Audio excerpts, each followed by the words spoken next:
And hello again, everyone. Welcome to 7 Days to Sunday on the Believe Network, sponsored by FanDuel. I'm Zig Fracassi from SiriusXM NFL Radio and SiriusXM Sports.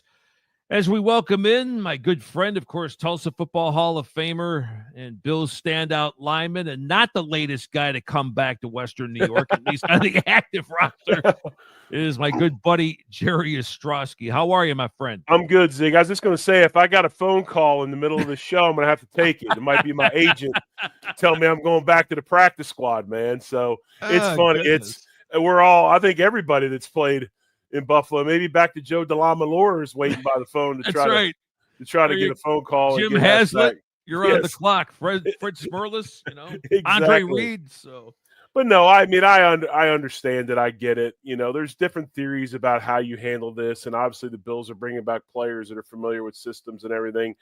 Sometimes I feel that this is opportunities for teams to go and maybe steal young talent from other teams' practice squads and get them, bring them up on the roster and, maybe try to steal one where a guy that comes in, you can develop him, have him for next season and, have him around and, you get an opportunity to do that. But I also get the other side of it because you've got cap considerations, and then what else happened today kind of fits in why they want to go the practice squad route as far as Shaq Lawson goes. So, it all fits together, obviously.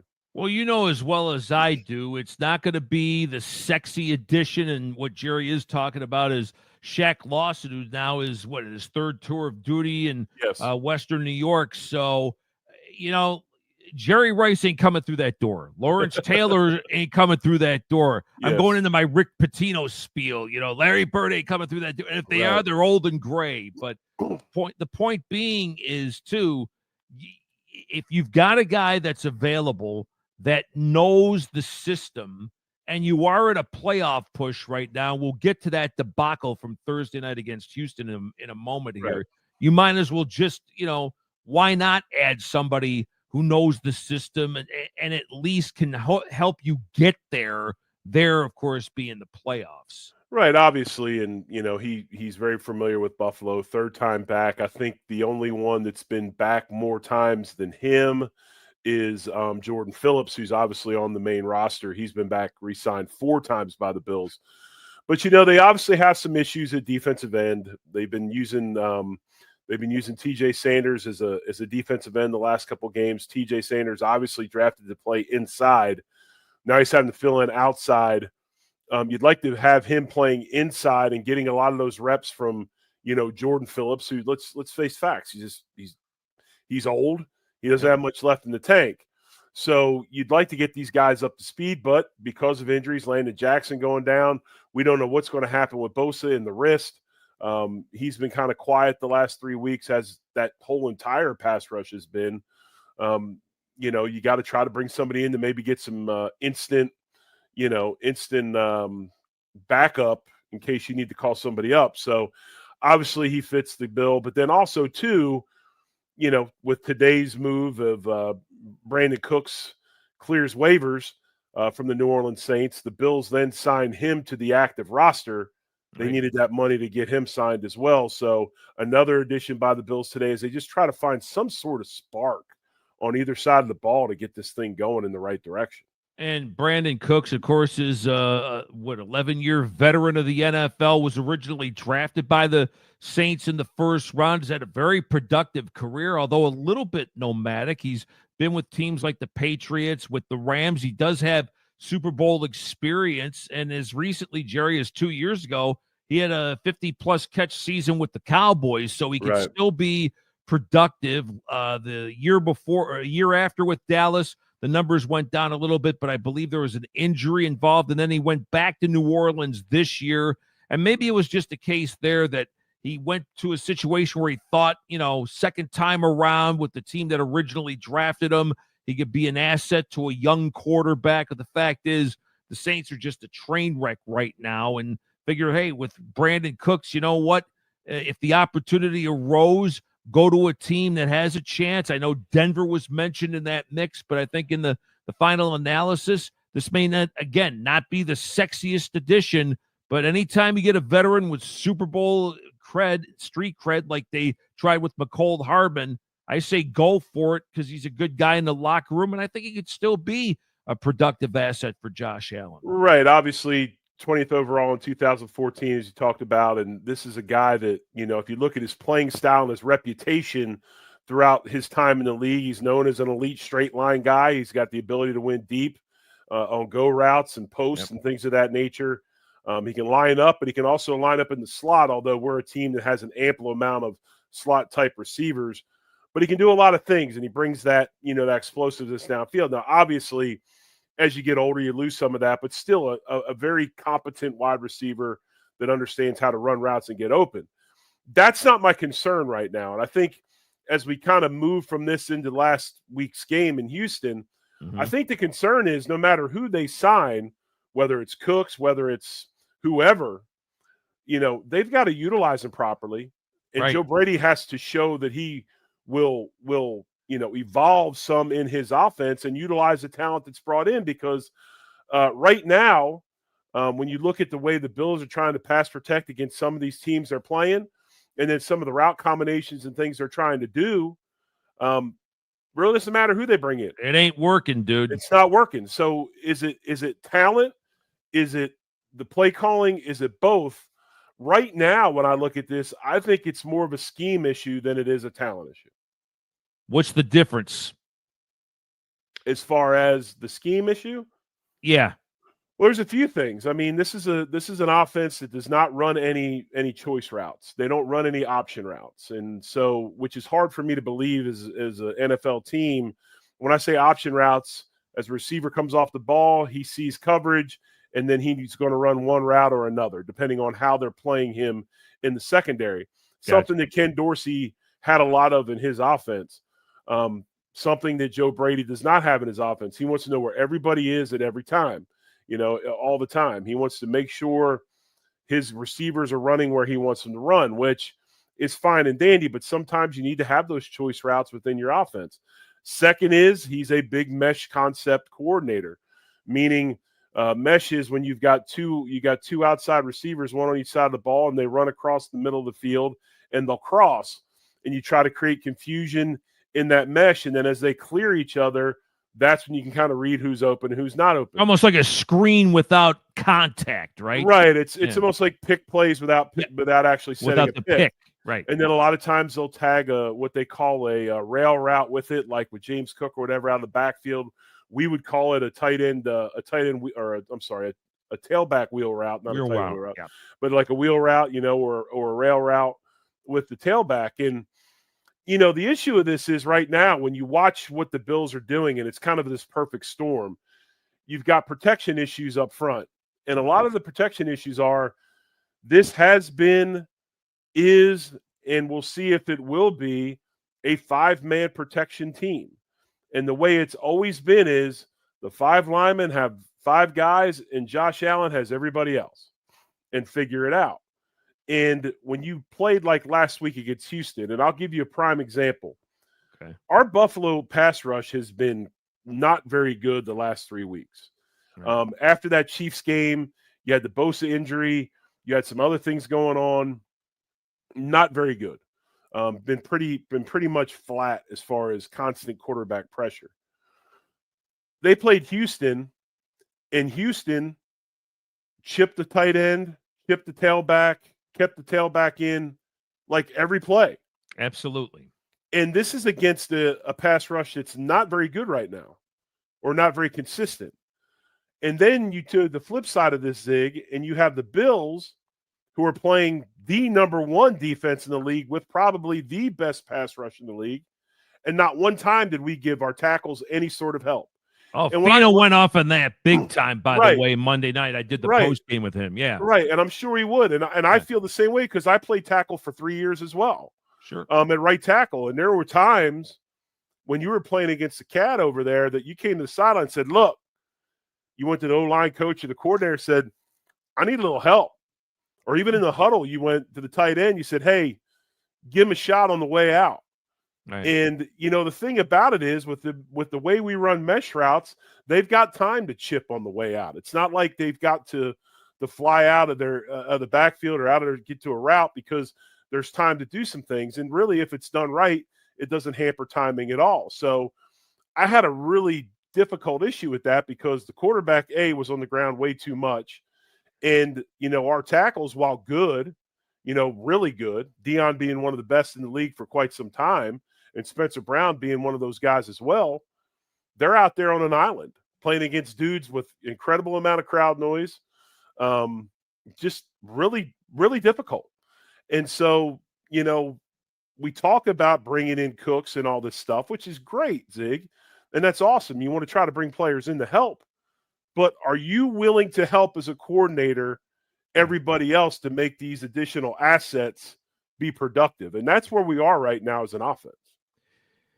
7 days to Sunday continues, sponsored by FanDuel, Jerry Ostrowski, Zig Fracassi. So where does Josh then come into the mix in terms of, all right, you bring these guys in for me, let's call plays that I'm familiar with or that they may be comfortable with and get more of that into the flow here going forward? I think right now, to me anyway, one of the biggest things they have to do is solidify this front as far as this pass rush, this pass blocking situation. Right. They've got to shore that up because I don't care what you scheme up. I don't care who's running it. If you can't get the playoff, it doesn't matter, right? So how do you do it? Well, you start doing some different things. You can't just sit and do the same protection over and over and over again. You've got to change stuff up. You got to do some slide stuff, which they'll do. But when I say slide stuff, I'm talking involve more than just the 5 inside guys. You've got to bring a back in, let a back protect every now and then. What we do, our backs line up. If you ever watched our backs, they line up incredibly wide in third down and get themselves in the passing game rather quickly. I did hear Joe Brady talk about it on the Friday interview when the head coach and new coordinators give the media access day after the game. Talked about a theory of, if we, I understand if we do keep people in, and we should, but when you start keeping backs in, that invites more people into the pass rush. Okay, possibly so, but you've got to do something to help these guys. As good as they are, you've got to do something. And I'm not saying like your 2 guards and your center should be fine. You've got to help your tackles. And now we're in a situation with Spencer Brown, who's probably going to be out for an unspecified amount of time, I would imagine, with the shoulder injury. Mm-hmm. You're going to have Ryan Vandermark playing at tackle and maybe Grable. You've got to make sure you help these guys. And that's my biggest thing right now is you've got to figure out a way to get the plays off. Yep. Because the days of old where it was, the way the blitzes were coming at the Bills, they're much more exotic now. They're much more complex. They're doing things to keep Josh Allen in the pocket. They're using spy techniques and stuff that maybe they haven't done in the past. You've got to account for that. And then the other thing, Zig, is as much as we know he can make big plays, there's times that he needs to get rid of the dang ball. Oh, absolutely. And quit running around like a crazy person. Yeah, I mean, and he even admitted the other day, too, he ran into a couple of those sacks. I mean, you watch a guy like Will Anderson Jr., he might still be running today. I mean, the guy looks like he never takes a playoff. He never gets tired. And you and I talked about that. I thought they have the best pair of ends in the league with Danielle Hunter and Will Anderson. They're very tight in terms of the defensive tackles. Al-Ashir, I think, is a very good linebacker. And then they may have arguably the best set of corners in the game in Stingley and Lassiter. So they may not see, maybe, Jerry, going forward, a defense quite as good as this either. No, they won't, but they still have to progress and do these things against other teams as well. You can't, this is going to be something that the Bills need to make a concerted effort doing throughout the year, not just because they played Houston. And I agree. I mean, the fact that Will Anderson wasn't the number 1 pick the year he came out is ridiculous. Bryce Young was number 1. Yeah. CJ Stroud was 2. And if you remember, Houston traded up to 3 because they had all those extra picks because of the Deshaun Watson trade. Sure. They moved up to 3 to get him and had to give up the next year's number 1 and 3 to do it. But still, you had Stingley, you get him, and granted, people talk about it. Why do these guys why are these guys on Houston? Because Houston wasn't very good there for a while, right? They were winning 3-4 games, but that's how you get good. You know, you draft high and you get players. But yeah, I mean, they've done a very good job of getting good on defense outside. They're inside guys, not maybe overly big dudes, but highly productive. They've hit on some later round picks. They've done a good job in free agency. You know, definitely a really good group. And D'Amico Ryans is as good as they come. I really like D'Amico Ryans a lot. Oh, yeah. Like I said, when he was a player, I thought he was going to be a coach, and he did a terrific job with the coordinator there with San Francisco. And then when they had a chance to bring him back to Houston, I thought it was an absolutely no-brain hire. Now, I'm sure in Houston, they probably got decent wings, but Buffalo with the Anchor Bar, that's the gold standard, is it not? I don't know if they have wings in Houston, and I don't want anybody to tell me they do have good wings because I'm not a big fan of that place. But what I am a fan of is the Anchor Bar, the home of the original Buffalo chicken wing. Obviously, proud sponsors of the Overreaction Buffalo Sports Network. If you want the finest jumbo, never frozen wings, they make them fresh for you with a variety of sauces that you can order if you don't want them traditionally. You want them barbecue or something else. They have that for you. And if you get in there and maybe you've had wings earlier, you don't want wings again, they've got beef on weck, they've got pizza, salads, everything you can imagine. But Frank and Teresa Bellissimo invented the chicken wing in 1964. And now you can get them not only in Buffalo, but now they have them all across the country in various franchise locations, including Tucson, Arizona, where my good friend John Fina probably camps out with his Anchor Bar credit card and just, you know, eats wings every day. But anyway, if you're out of town and you want them sent to you, they can send them to you as well. They'll mail them to you as well as all the sauces and things like that. You can get online and order. So various ways to get Anchor Bar products. Again, proud sponsor of the Overreaction Buffalo Sports Network. And Anchor Bar, home of the original chicken wing. Yep, and all the other great food that they have as we continue, of course, with 7 days to Sunday, part of the Believe Network, sponsored by FanDuel, Jerry Ostrowski, Zig Fracassi. So they played on a Thursday, so that means in theory they had 3 extra days to get ready for their upcoming game at Pittsburgh Sunday against the Steelers, which is a late afternoon contest. What could be taken from the extra prep time, if anything, here? Obviously, the healing and for Josh to hopefully be all right after the beating he took. But what do you take physically and or mentally and or prep-wise, Jerry, from that maybe mini bye heading into this week against the Steelers? Well, I think the biggest thing is self-evaluation and being honest with yourselves. You can't be arrogant and stubborn and continue to sit there and say that what we're doing is the right way to do things. Your process might be fine. Your preparation might be fine, but there's some things schematically that need to change. The league is caught up to you. And I say this all the time, Zig, you know, and I say this in accordance to Joe Brady. If you don't like change, you're really not going to like irrelevance. And, you know, they're at a point where they've been figured out. And when you have a player like Josh Allen back there, if you're not doing everything you can to allow him to be successful and cut him loose in ways that we know he can, that's criminal. And this is a group that's going to have to change some things. They're going to have to help this offensive line.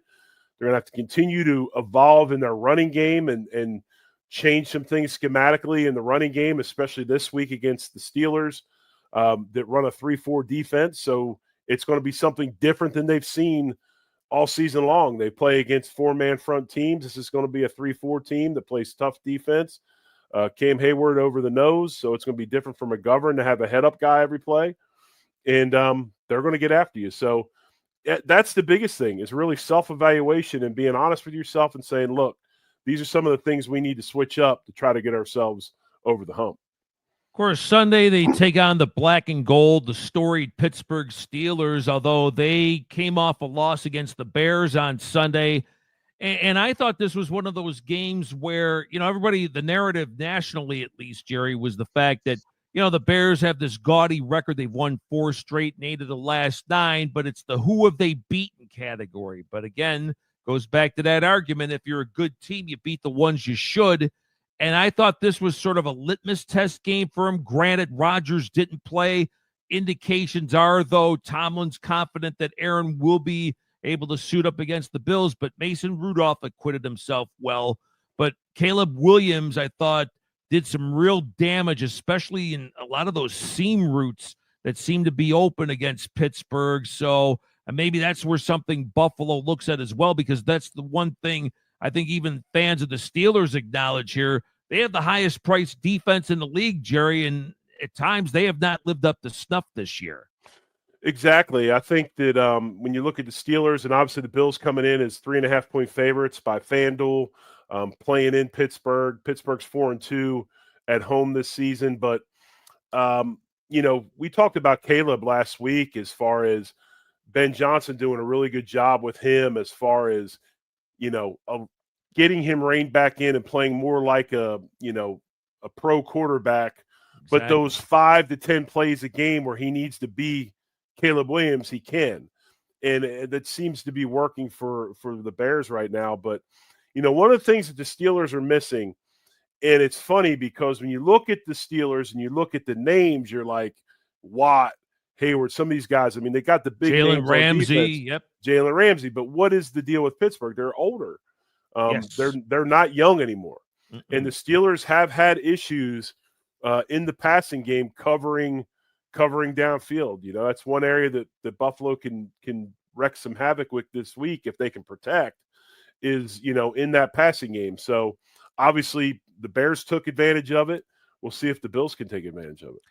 Yeah, and the Steelers actually have a couple of notable injuries already for this contest. Their starting left tackle, Broderick Jones, and defensive end Derek Harmon, who was the first-round pick. And what a sad story that young man had to do with, just after the draft. His mom, unfortunately, had been ill. She passed away, so he's had some injury issues too. But anyway, Broderick Jones, their left tackle, and the first-round pick D tackle, Derek Harmon, both out for this game.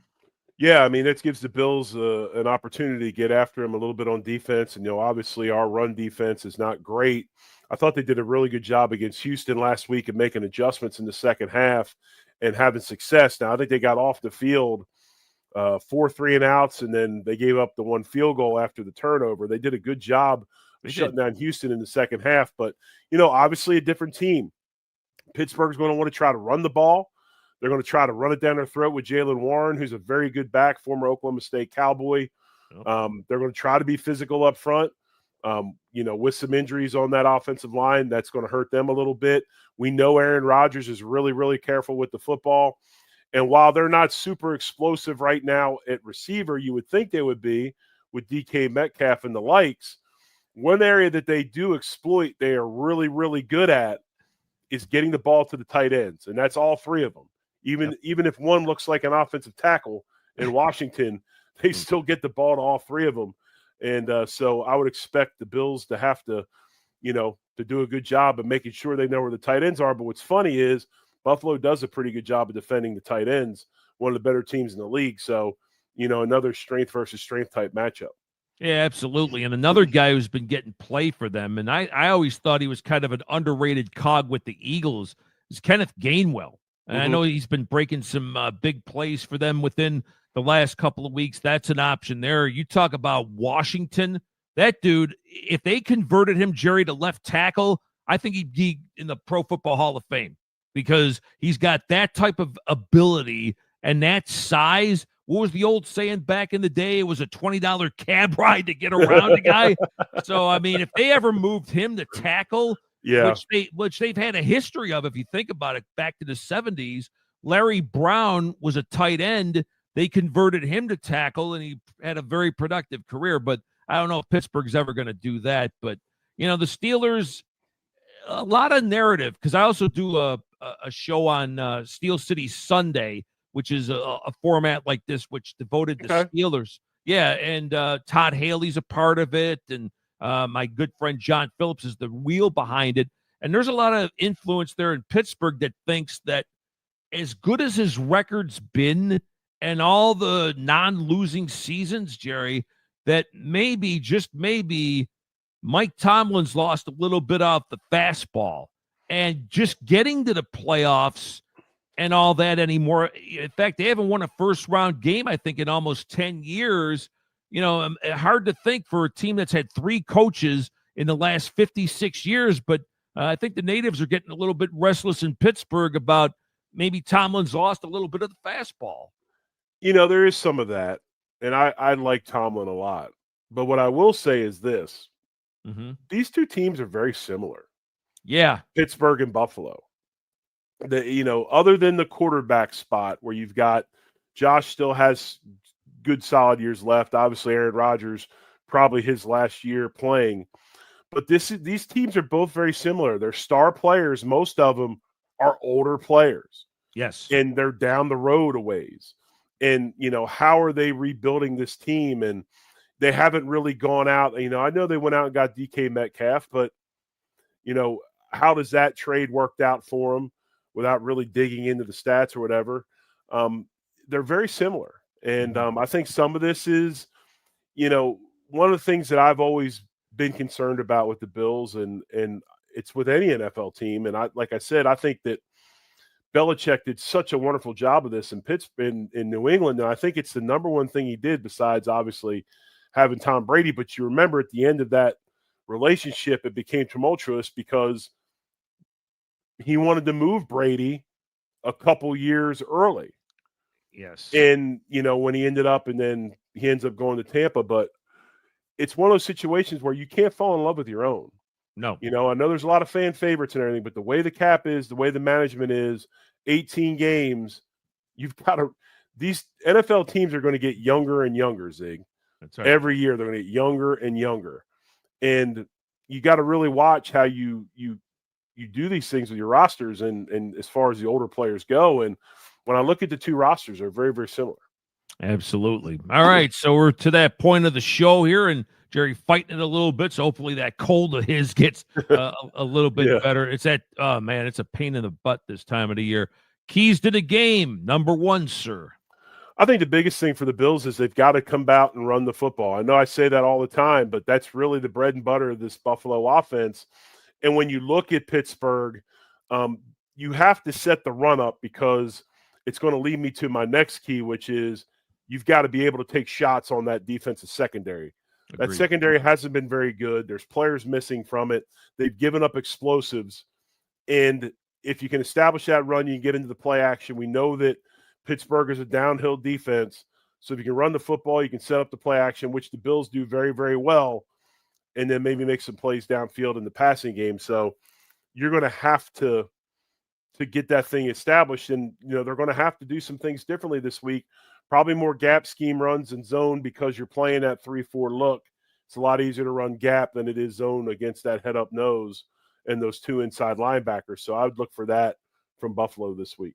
Yeah, and a thing, too, to watch, too, Jerry, and I've been a frequent critic of this on my NFL radio shows and even through the years, is when you've got the back-to-back scenario at Acrisure Stadium, because on Saturday, the Miami Hurricanes play the Pitt Panthers. Yeah. And as well as I do, that turf isn't exactly the greatest in the first place, even if there was like 2 weeks between games. Back-to-back, you wonder, too, how that could ultimately affect the track on Sunday. No, that's a great call, Zig. I didn't even know that Pitt Miami was there on Saturday. Yep. That field will be chewed up. Right. It'll be chewed up. So it won't be a fast track at all. It'll be a mutters track, obviously. That'll be something that's pretty vital. That'll even things up pretty well as far as speed, like you talked about. But yeah, that's something I didn't even think about. It is a tough field to come after a college game like that. Oh yeah, and even the worst, Jerry, is that when Pitt plays on a Saturday night and the Steelers play at 1:00 the next day. Luckily, we don't have that scenario here, because I think the Miami Pitt game's noon, and then you've got 4:25 Eastern on Sunday. So there's a little bit of a gap, but still, that's going to be a chewed up field. You can only patch so much and roll it out so much. It'll be sandy. It'll be loose. By the second half, it'll be all over the place. So what do you do then from like a cleat standpoint or whatever? Well, you wear the 7 studs, and they're the shoes that most guys don't like to wear because they're a little heavier. We wear these minimalistic cleats nowadays, which I think is a big reason why we've seen so many foot and ankle injuries in the NFL. Amen. These cleats these guys wear are next to nothing, but when you play on fields like this, you go ahead and you use the 7 studs, which you can actually screw in the cleats, and then they'll take the front cleats and they'll put them out to about 1.5 inches. Okay. Big, long cleats, the front 3 or 4, to make sure you've got that traction, so you can get past that kind of sand down the solid surface. You have another key to this game at all? I do, and that comes along the lines of the Bills' defense. They're going to have to figure out a way to control Freiermuth, Washington, and those tight ends for the Pittsburgh Steelers. Those are guys that can make big plays down the seams. Aaron Rodgers is very – Smith. Aaron Rodgers is very good at getting the ball to them. And while maybe he's not making as big of plays out to his receivers, he's very comfortable in those seam routes and moderate routes to his tight ends. They've done an incredible job this season. Bills are going to have to control that group of players. And they have been good at this year controlling tight ends, but they've got a bunch of them that need to continue to do it. Okay, a little twirl around the AFC East. The Patriots continue to roll. 9th straight victory, although it wasn't pretty by any stretch. They were down 10-0 to Cincinnati. And I chatted with Hunter Henry after the game, talking about the fact that, he goes, it was just because they had like first and goal, and it took like an hour, and they didn't do anything on it. So, they said they were having some troubles with that, but they persevered, Jerry, with the win. Their 9th straight. May wasn't great, but that's a mark to me of how a team not playing their best, still on the road, getting the job done in Cincinnati. So now the Patriots 10-2. Yeah, you took my point I was going to make. Good teams find ways to win every weekend. And, it's a long season. It's 18 weeks or 18 games and what I believe 20 weeks. And you're going to have down times. You're never going to be perfect all the time. You got to find those ways to win. Look at Kansas City. Last year, they were 10-0 in one-score games or close to it. 12-0, yeah. This year, they've won 1 so far. That was this past weekend against the Colts. Yep. So, you're not always going to have your best, but good teams find ways to win. And right now, the Patriots, who a lot of people feel they have them ranked as the second, as far as the power rankings go, the second ranked team in the league after the Rams, they're finding ways to win and get it done. And, a lot of that is youth too, man. Youth is an amazing thing. You don't remember anything. You don't know anything. You just go out and do it. And no, the Patriots definitely getting things done. And then you had the Jets, a tough loss for them, but they were right there with them for about a half against Baltimore, actually held Lamar and them in check. And then the King, Henry, had a couple of touchdowns. Ravens kind of took control of the game in the second half. But I'll say this about Aaron Glenn. Maybe it's the same trajectory that Dan Campbell had with the Lions. They started slow, but then built the talent base up, and obviously we see now Detroit's one of the better teams in the league. Maybe that same thing falls on Aaron Glenn because those guys played hard. And like I said, they had the Ravens under wraps for about the first 2 and maybe quarters, and then maybe a little part of the third before, there was, I think, a pivotal penalty that worked against the Jets that really kind of changed the momentum in Baltimore's favor on Sunday. Yeah, don't look now. The Ravens are 6-5, and I think they're first in the AFC North, so they're back. Yeah. I think the biggest thing with the Jets is they're in games right now. They know their roster's flawed. They got rid of a lot of talent, but they're battling and doing the things the right way. And I think this is all that Aaron Glenn wants to see at this present moment. Right now you're looking at a Jets team that's probably going to, possibly solidify that number 1, definitely number 2 pick. Get a really good player, maybe a quarterback, who knows? But I think right now, as far as the transformation of that Jets program, that Jets team, it's about being in games like this and fighting and learning the right way to do things and staying away from the bad things and just battling. And they're definitely showing that. Yep. And then Miami obviously had the week off. They had the 2-game winning streak, and people still think, or some anyway, that think they have a shot at the playoffs. Neither one of us really do. As well. Well, they got like a very slim opportunity. It's like 1 or 2%. But yes, I don't think they will either. And there you go. Any final thoughts, sir? No, I think this is again another big game for the Bills. Now that you have 4 losses, you can't afford to keep you can't afford to lose anymore, really, if you not do it. I mean, this is a game they should go out and perform well and win. But there's a lot of question marks, Zig. I mean, there's a lot of question marks across this roster. And what's funny is we talked about the defense for so long being the problem. Honestly, I'm kind of comfortable with the defense. The secondary is doing what they can do. The front, while not great, is at least battling and getting better in the second half and making plays, and they're playing hard. Right now, the big question mark is what's going on with this offense. Will we see any sort of adjustments this week, or will we go right back out and do the same things as far as pass protection goes and everything else?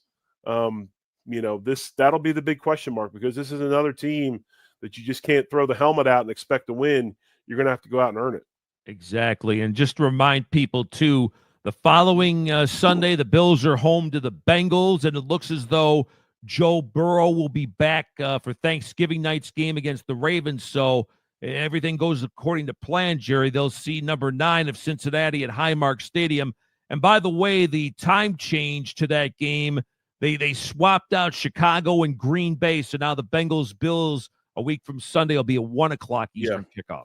Be 1 o'clock Eastern. They flex it to 1. So we'll see, man. Part of me wonders why you're even trying to rush Joe Burrow back. I know that he wants to play, but this isn't a playoff team. No. And everything. And, would this be an opportunity to reset, allow him to rest the rest of the year, get healthy, and really kind of build toward that next season, especially if you're going to go ahead and make a coaching change, which a lot of people speculate that the Bengals will. Mm-hmm. So I don't know, but I know Burrow's a competitor. He wants to play, and hopefully he's still rusty when he shows up to Park. Although I think his response on Tuesday was pretty telling. He actually said, "Hey, I get paid a whole lot of money. I want to play with my friends, and I'm a competitor." So, guess you can't fault the guy on that, right? No, you expect that from Joe Burrow, and I'm being. Oh, I know you are, but you're also being realistic, right? I think sometimes that's what good coaches do. They protect players from themselves. Right. And if he's not really all the way back, why are we risking more further injury? But who knows? We'll see. We'll see. But I wouldn't expect anything less from Joe Burrow. He's a tough kid. He's an ultimate competitor, and I'd expect him to be out there. Wrapping up 7 days to Sunday on the Believe Network, sponsored by FanDuel.